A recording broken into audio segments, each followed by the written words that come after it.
This is Inside Indiana Business Radio for Tuesday, December 10th, 2024. I'm Marek Mazurek.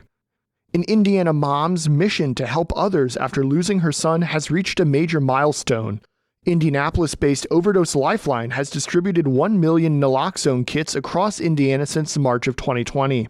The organization works with around 200 partners that distribute the kits, as well as making them available through naloxone boxes and vending machines. Naloxone can also be requested by mail anonymously. Overdose Lifeline founder Justin Phillips said she's glad Indiana's overdose deaths have fallen in recent years, but she isn't satisfied until that number is zero. And the impact that we're making on families and the people who hear about the anecdotal stuff is always, for me, the biggest impact, that people will say, I wouldn't be alive if it wasn't for access to naloxone. Through her work, Phillips continues to remember her son Aaron, who died 11 years ago when he overdosed on heroin. She didn't learn about naloxone until her son died. Phillips then became a champion in Indiana for passing Aaron's Law in 2015, which allows anyone to get naloxone. After a year of negotiations, Westfield has agreed to a 30-year, $184 million public-private partnership with a consortium of firms to manage and further develop the 400-acre Grand Park Sports Campus. The Westfield City Council on Monday night unanimously approved a 91-page agreement that sets the terms for Grand Park Sports and Entertainment, a joint venture between Indianapolis-based Indy Sports and Entertainment and Westfield-based Bullpen Ventures. Indy Sports and Entertainment consists of commercial development company Keystone Group and the Indy 11 Professional Soccer Club. Each is led by real estate developer Ursal Ozdemir. Westfield will retain ownership of Grand Park under the agreement that will go into effect January 1st. The city and Grand Park Sports and Entertainment will manage and develop the sports campus for 30 years, which includes an initial 10-year term and 4 5-year extensions.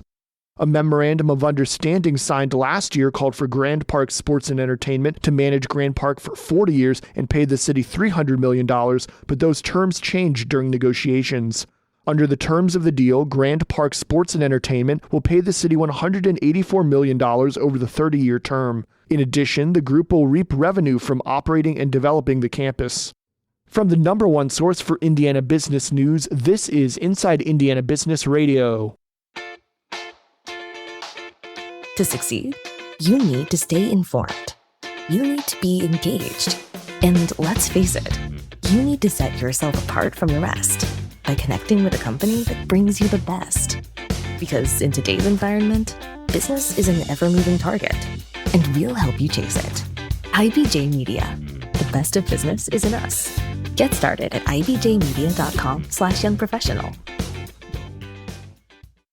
A capital campaign for the projected $45 million regional wellness center in Jasper has raised nearly $13 million of its $15 million goal. The 90,000 square foot facility is currently in the design phase, with construction expected to start in the second quarter of next year.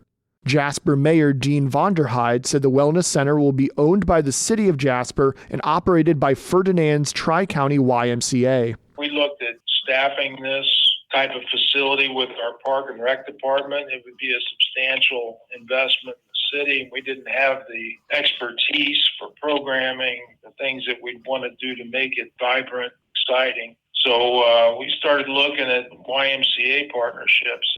Vonderheide said a wellness facility has been part of the city's long-range comprehensive plan since 2011.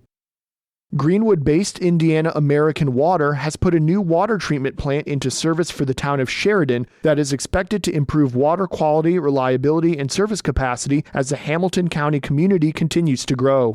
The $34 million facility replaces the previous treatment plant, which was built in the 1950s.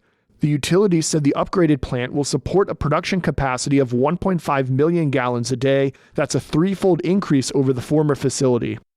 The insurance coverage of hundreds of thousands of Hoosiers could be at risk should the federal government seek to reduce its share of Medicaid costs under the incoming Trump administration.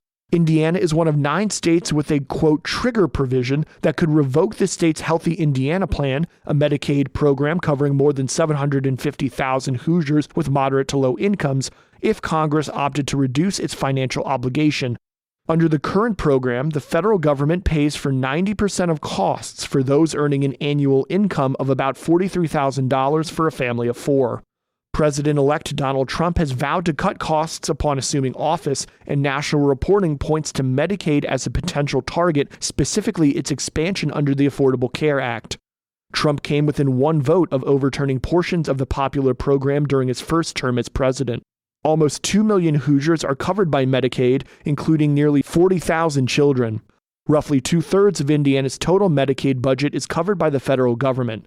For the 2024 fiscal year, that amount came to nearly $13.5 billion compared to the $3.7 billion from state coffers.